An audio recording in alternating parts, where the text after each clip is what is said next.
Welcome to Tech Bytes and News, your daily roundup of articles featured in Hacker News. Today we're diving deep into Pat Helland's fascinating paper, Immutability Changes Everything.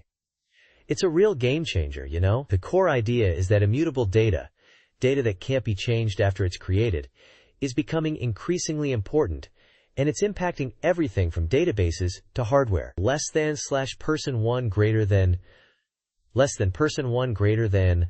I'm really excited to hear about this. So, what are the main drivers behind this shift towards immutability? Is it purely a cost thing, or is there more to it? It's a combination of factors. Storage is getting incredibly cheap, so keeping multiple copies of data isn't the huge expense it once was. But the real kicker is coordination. As systems become more distributed, think data centers spread across continents, or even just many cores on a single chip. Coordinating updates becomes a nightmare. Immutability simplifies this drastically. Less than / person 1 greater than, less than person 1 greater than.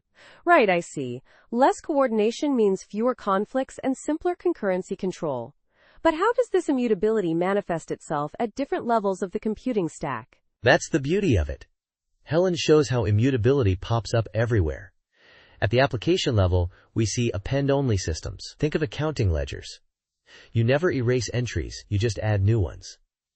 This same principle applies to many applications, generating immutable datasets for later analysis. Less than, person 1 greater than. Less than, person 1 greater than. Interesting. So it's not just about databases? Absolutely not. He talks about how SQL can interact with these immutable datasets, how big data systems rely on them, and even how file systems like GFS and HDFS use immutable blocks for replication and high availability. It's a fundamental shift. Less than / person 1 greater than, less than person 1 greater than. Wait a second. If everything is immutable, how do you actually update anything? Doesn't that create a huge problem? That's a great question. It's not that you can't change things. It's that you change things by creating new, immutable versions. Think of it like version control for your entire system. Techniques like copy on write, COW, and log-structured merge trees, LSM, allow for efficient updates without sacrificing immutability. Less than / person 1 greater than, less than, person 1 greater than. So COW and LSM are like clever ways to make it look like you're updating in place, even though you're actually creating new data? Exactly. And this extends even to the hardware level. SSDs use wear leveling, a form of COW, to distribute writes and extend the lifespan of the flash memory. Even hard drives are starting to use shingled recording, which inherently creates immutable data blocks. Less than / person 1 greater than, less than person 1 greater than. Wow, that's a really comprehensive view. It seems like immutability is not just a software concept, but a fundamental principle shaping hardware design as well. Precisely. And there are trade-offs, of course.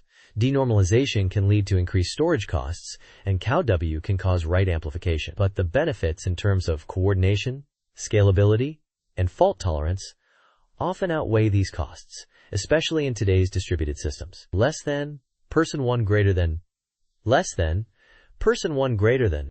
So in essence, immutability is a powerful architectural concept that simplifies complexity and improves reliability across the entire computing stack. It's a paradigm shift, really. Absolutely. Helland's paper really drives that home.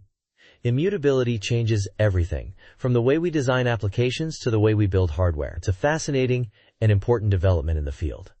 Thanks for joining us on Tech Bytes and News. We hope you enjoyed this deep dive into the world of immutable data. Goodbye. Less than, person 1 greater than, less than, person 1 greater than.